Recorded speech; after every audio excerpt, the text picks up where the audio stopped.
Assalamualaikum, salam Malaysia Madani, berita pagi edisi Ahad 26 Mac 2023 bersama dengan saya Syairul Islam.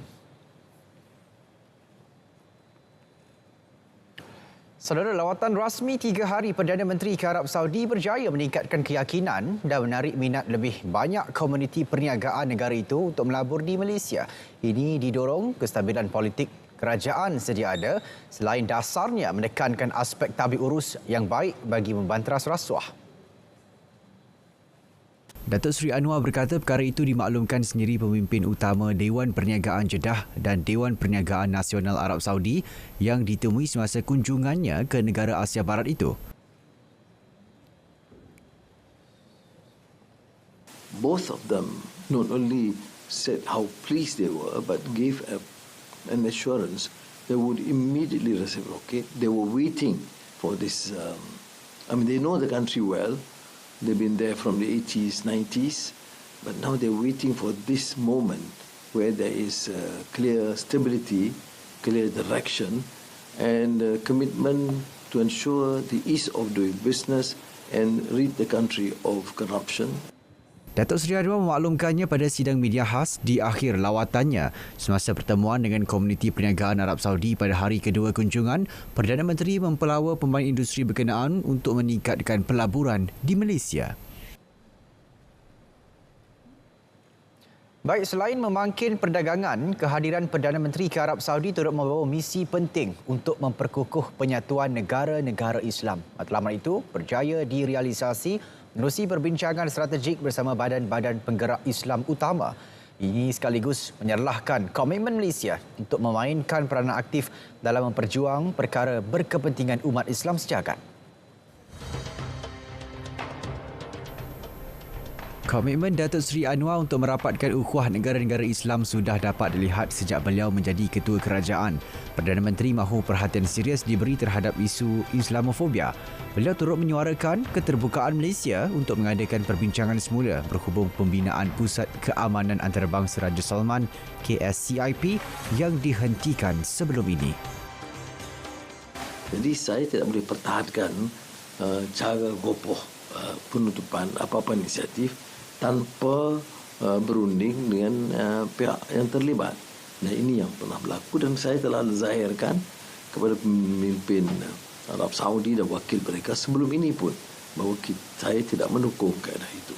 Maka apakah perlu mereka kemukakan semula? Kita terbuka untuk berbincang menetapkan peraturan dan kaedah yang wajar. Pembangunan dan kemajuan ekonomi juga perlu diutamakan, terutama yang berada dalam fasa pasca konflik. Ke arah itu, Perdana Menteri mencadangkan peranan instrumen kewangan Islam segera dipertingkat. Saya berkunjung di Jeddah ke pejabat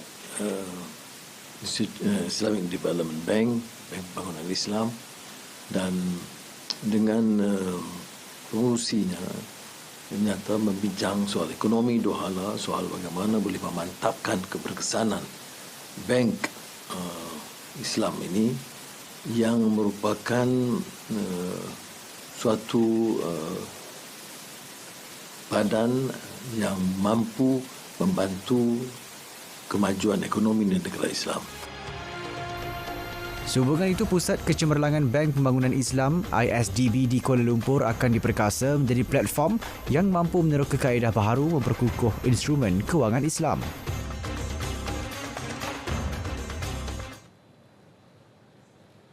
Kerajaan memberi jaminan tiada pengurangan tenaga kerja berlaku hingga meningkatkan kadar pengangguran sekiranya lebih banyak monopoli di sektor tertentu dalam negara dipecahkan. Menteri Sumber Manusia V. Sivakumar berkata isu tersebut tidak timbul kerana keperluan tenaga kerja sedia ada dalam negara adalah tinggi. Pengurangan tenaga kerja itu saya rasa tidak akan timbul sebab memang keperluan tenaga kerja adalah tinggi di negara kita, tetapi masalah yang saya lihat adalah ada ramai daripada penganggur-penganggur yang terlalu memilih kerja. Itu yang menjadi masalah. Beliau ditemui pemberita ketika menyampaikan sumbangan Iftar 2023 kepada masjid dan surau di kawasan Parlimen Batu Gajah.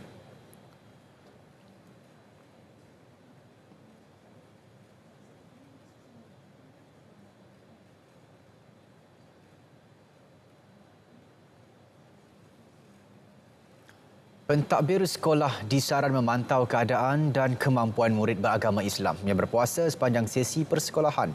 Menteri Pendidikan Fadlina Siddiq berkata sekiranya berlaku situasi murid tidak bersedia berpuasa, pihak sekolah dan ibu bapa perlu berbincang bagi mengelakkan insiden tidak diingini. Kalau di sekolah, maknanya kena ada pantauan lah. Kalau guru-guru lihat anak tu tak cukup air ataupun mengalami masalah-masalah kesihatan yang lain ataupun tidak bersedia untuk berpuasa, saya minta bincang dengan ibu bapa supaya ada proses pendidikan sepenuhnya lah ekosistem itu. Sebab tu kata ekosistem tu penting. Jadi kalau dia pergi ke sekolah, ibu bapa kata kena puasa tapi di sekolah dia tak larat dan sebagainya dan guru melihat perkara itu, boleh bincanglah dengan ibu bapa. Beliau berkata demikian ketika ditemui pada majlis iftar bersama pelajar serta komuniti setempat di Pusat Islam Kampus Kejuruteraan Universiti Sains Malaysia USM. Dalam perkembangan lain, Kementerian Pendidikan KPM sedang menyimak status pendidikan 3 beradik yang dipercayai menjadi mangsa dera ibu mereka dalam kejadian di Kampung Tambun Tulang, Simpang 4 Perlis. Setakat ini, KPM juga belum menerima laporan lengkap berhubung kejadian, namun usaha membantu mangsa berkenaan telah diambil. Nanti once saya dapat laporan, saya akan kongsikan. Tapi saya dah dapat berita itu. Cuma kita tengah cek lah sekarang ini keadaan mereka.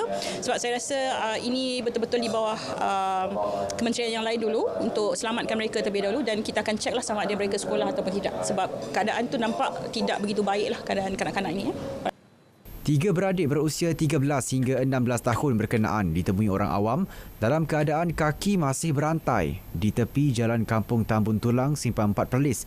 Hasil semakan polis terusnya mendapati 2 daripada mangsa memiliki kad orang kurang upaya OKU, masalah pendengaran dan pembelajaran. Kesemua mangsa yang menerima rawatan di Hospital Tuanku Fauziah kini dilaporkan berada dalam keadaan stabil.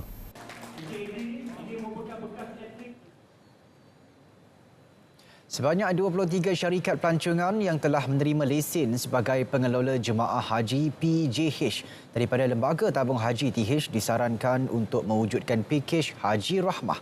Menteri di Jabatan Perdana Menteri Hal Ehwal Agama Datuk Dr. Muhammad Naim Mokhtar berkata, kesemua PJH perlu menawarkan sekurang-kurangnya satu pakej bernilai RM50,000 ke bawah untuk pakej Haji Rahmah tersebut.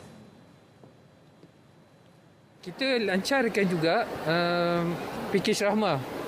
Saya sebut tadi untuk ke 23 pengelola jemaah haji ini untuk dapatkan satu pakej yang kurang daripada RM50,000. Jadi alhamdulillah lah saya dah pergi keseluruhan 23 booth tadi itu yang mewakili 23 PJH tadi. Alhamdulillah mereka ni sambut baik saranan kita. Dan ada yang offer tadi dalam RM43,000, RM45,000. Kesemua syarikat yang telah mendapat lesen PJH akan terus dikawal selia oleh TH bagi mengekalkan perkhidmatan haji di tahap terbaik. Beliau ditemui selepas merasmikan Karnival Pengelola Jemaah Haji PJH di Sepang, Selangor. Baik, sementara itu, penganjuran Karnival Pengelola Jemaah Haji adalah platform terbaik bagi memperoleh maklumat yang sahih berkait ibadah tersebut. Ia termasuk pakej dari agensi pelancongan yang berdaftar dengan Lembaga Tabung Haji serta Kementerian Pelancongan, Seni dan Budaya. Rata-rata yang ditemui berharap dengan penganjuran karnival seperti ini dapat mengelakkan daripada kes penipuan ibadah haji yang semakin berluasa. Kepada ramai rakyat Malaysia menjadi mangsa sebab mereka pergi haji peluang hanya berdasarkan tawaran yang mereka dapat. So sekiranya mereka ditipu untuk pergi menunaikan haji, maka peluang itu akan sia-sia. Dan juga dengan harga kos yang meningkat, saya rasa mereka perlu dibantu dengan memastikan saluran yang betul mereka pergi dan pastikan pengelola haji adalah mereka yang berdaftar dan mendapat kelulusan daripada kerajaan.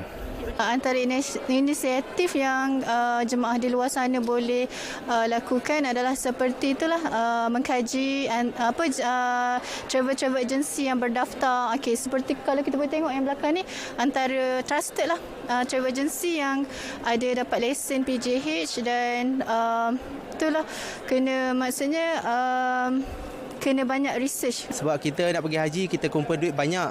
Jadi kalau kita nak pergi haji, kita kena cari kita berdaftar dengan tabung haji. Alhamdulillah kita setiap tahun kita semak setiap senarai yang tabung haji keluarkan.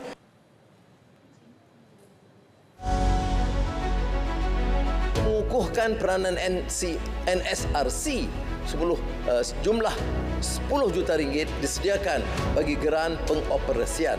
Bank negara juga akan menguatkuasakan dasar kill switch kepada semua institusi perbankan bagi membolehkan pengguna sendiri mengambil tindakan segera membekukan akaun mereka termasuk kad ATM daripada digunakan sekiranya terdapat aktiviti yang mencurigakan. Masalah muflis. Rakyat yang diisyar muflis berhak diberikan peluang kedua, terutama jumlah hutang yang agak kecil. Setakat Januari, lebih 260,000 kes muflis telah direkodkan yang turut melibatkan anak-anak kita, majoritinya Melayu yang punya potensi menyumbang kepada ekonomi negara.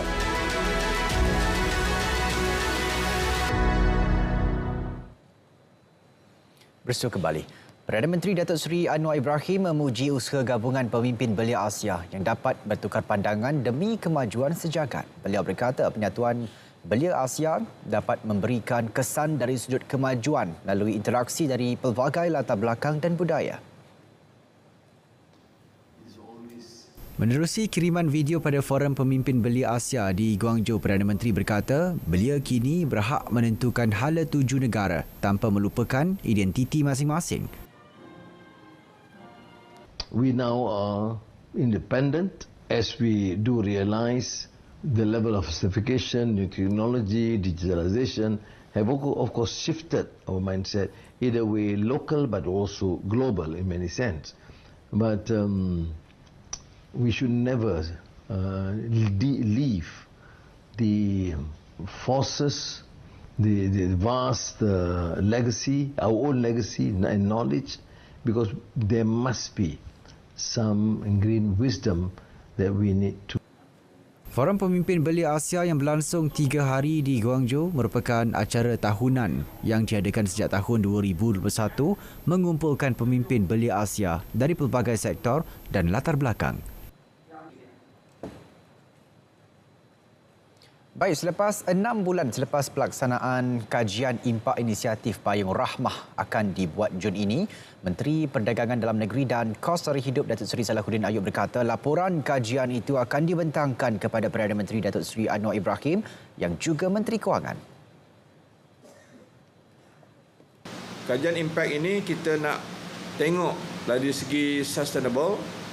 Yang keduanya barulah nanti KPDN akan melaporkan kajian inisiatif Payung Rahmah ini pada pihak kerajaan, khususnya pada Yang Berhormat Menteri. Barulah nanti lepas 6 bulan kita akan lihat apakah yang kerajaan boleh bantu mereka. Mungkin dalam bajet tahun hadapan akan kita lihat nanti tawaran-tawaran ataupun inisiatif ataupun pemotongan cukai dari pihak kerajaan terhadap mereka yang melibatkan diri dengan serius dalam inisiatif Payung Rahmah ini. Beliau menyatakannya selepas pelancaran jualan Rahmah Baju Raya di Batu Cave, Selangor. Dalam sidang media yang sama, Datuk Seri Salahuddin memaklumkan 2 syarikat perkhidmatan insurans sudah menghubungi kementerian untuk pakej insurans di bawah inisiatif Payung Rahmah. Katanya sesi lewat urus sudah selesai dengan sebuah syarikat, manakala perbincangan dengan sebuah lagi syarikat akan diadakan minggu hadapan. Yang telah datang kepada saya, pada kami adalah Alliance, syarikat kewangan Alliance dan juga syarikat insuran Etika. Etika telah datang 2 hari lepas dan kita telah mengadakan libat urus. Dan mereka menawarkan beberapa pakej ramah. Dalam masa 2 minggu lagi kita akan finalize pakej itu kerana kita kena lihat dari segi perundangan, dari segi peraturan dan juga kesan jangka pendek dan jangka panjang daripada tawaran itu.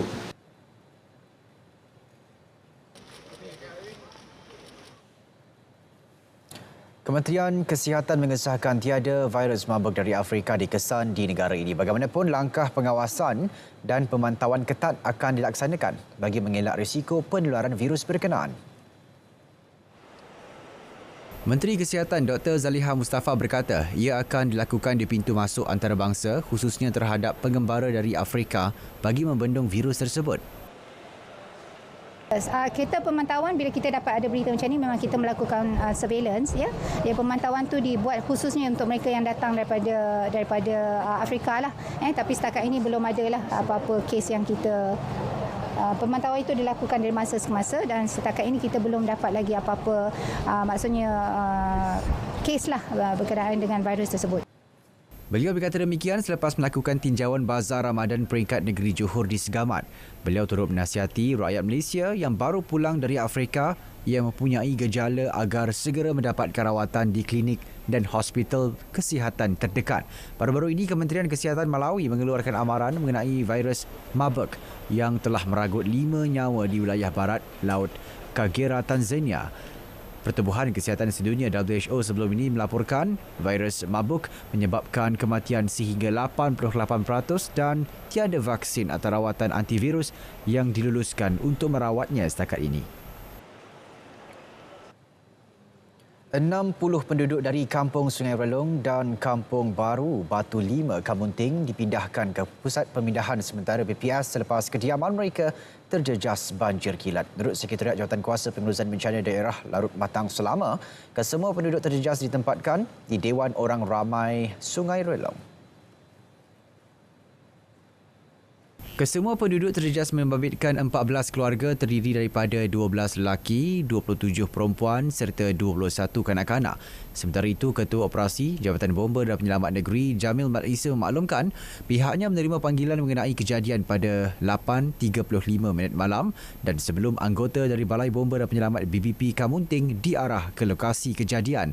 Setibanya di kawasan terlibat, mendapati 20 ke 30 buah kediaman penduduk telah dinaiki air dan sedang dalam proses berpindah. Pemantauan secara berkala akan terus dibuat di lokasi terjejas.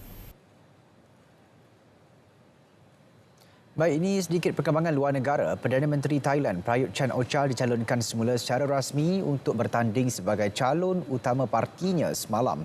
Beliau dicalonkan bagi pilihan raya pada 14 Mei depan. Prayut 69 tahun berkemungkinan akan menentang parti PIU dipimpin Petong Tan, Sinawat, anak perempuan dan anak saudara kepada dua bekas Perdana Menteri. Beliau menyandang jawatan itu sejak 2014 apabila pihak tentera menggulingkan kerajaan. Menerusi tinjauan pendapat yang dijalankan, veteran tentera itu ketinggalan jika dibandingkan dengan pesaingnya, namun berharap dapat memenangi semula sokongan menerusi janji menjaga rakyat, memastikan kestabilan negara serta melindungi keluarga diraja.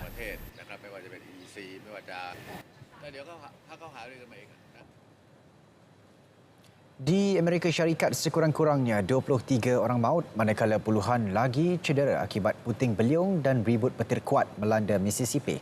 Bencana itu turut menyebabkan kerosakan besar melibatkan kawasan seluas 160 kilometer.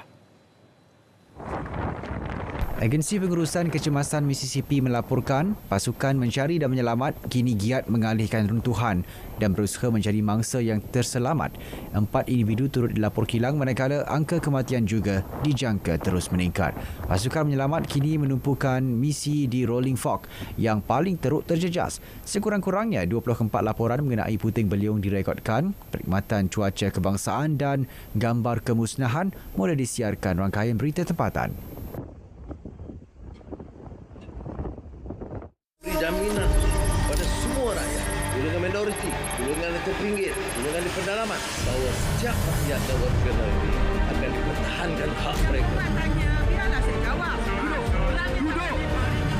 Ikuti mesyuarat pertama penggal kedua Parlimen Malaysia ke-15 di Dewan Rakyat pada 14 Februari hingga 30 Mac 2023. Dan di Dewan Negara pada 21 Mac hingga 6 April 2023.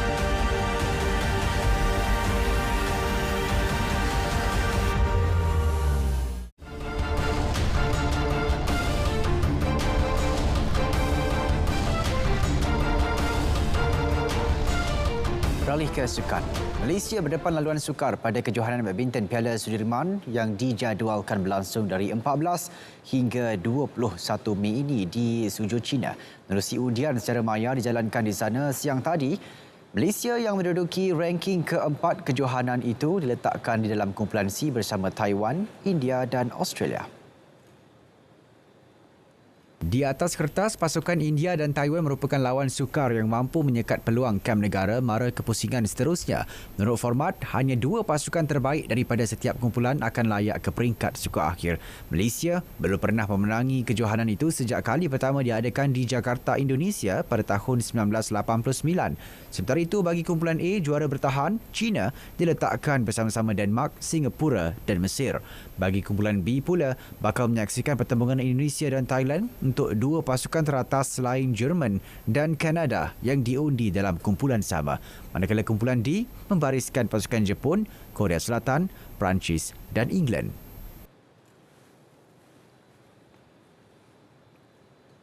Kejuaraan Asia Road Racing Championship ARRC musim 2023 membuka tirainya pada Sabtu. Pelumba negara Karut Hampawi memulakan saingan dalam kategori Super Sport 600cc dengan bergaya apabila menjuarai perlumbaan satu pusingan pertama di litar antarabangsa Chang, Thailand.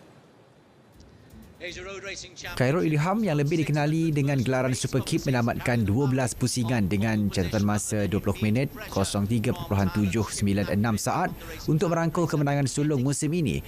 Pelumba Bonsiu Honda Racing Team itu yang bermula di petak pertama dengan jentera bernombor 89 berjaya mempamerkan tunggangan konsisten sepanjang perlumbaan.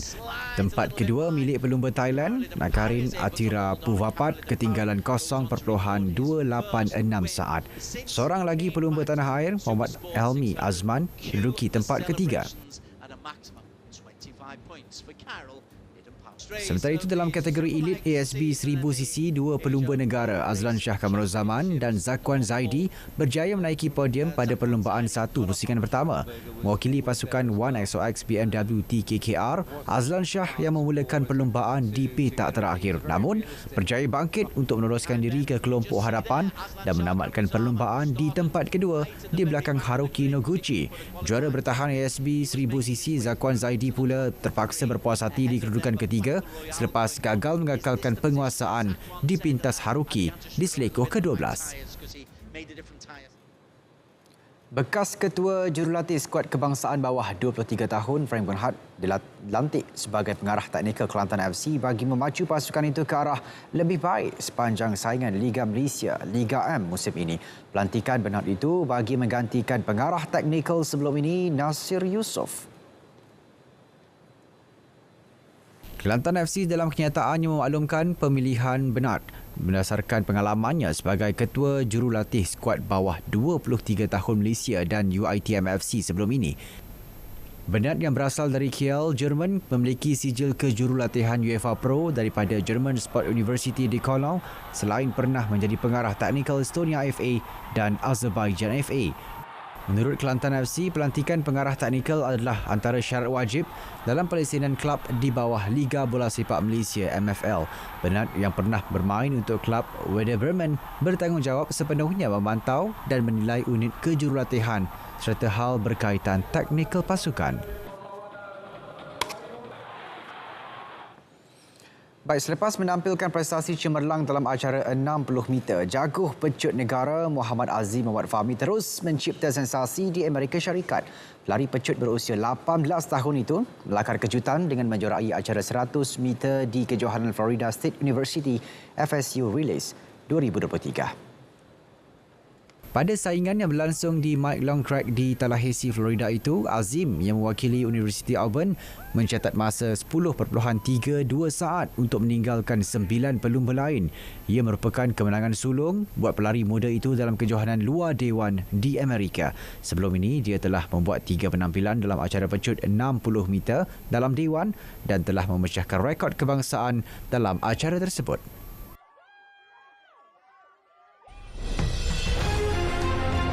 Rangkuman perlawanan-perlawanan mingguan Liga Malaysia. kupasan isu-isu terkini dan perkembangan aktiviti bola sepak tempatan. Memberi satu peluang baru kepada pasukan-pasukan yang bertanding. Saksikan aksi-aksi menarik Liga Bola Sepak Malaysia dalam Sekilas Liga setiap Khamis 11 malam di saluran OK dan saluran sukan RTM.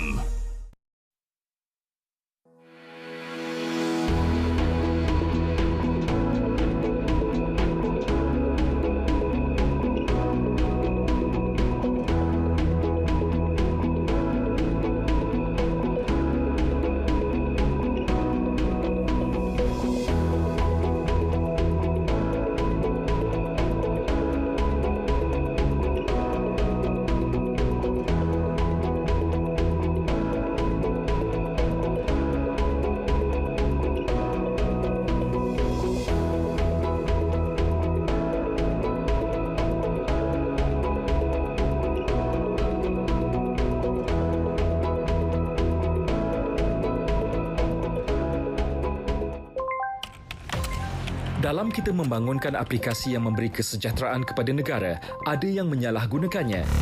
Sejak kebelakangan ini, terdapat peningkatan ketara dalam penyebaran maklumat atau berita palsu yang boleh menimbulkan kekeliruan dan kegusaran di kalangan masyarakat. Ancaman berita palsu tanpa verifikasi sumber, fakta dan maklumat memberi impak serta implikasi negatif kepada rakyat dan negara. Sebarang penyebaran berita palsu akan dikenakan tindakan undang-undang serta didakwa mengikut Seksyen 505 Kanun Kesiksaan dan Seksyen 233 Akta Komunikasi dan Multimedia 1998. Denda maksimum RM50,000 atau penjara tidak melebihi 1 tahun atau kedua-duanya dan juga denda selanjutnya setiap hari kesalahan berjumlah RM1,000. Bersama, cegah berita palsu. Sebar fakta, bukan dusta. Tidak pasti, jangan kongsi.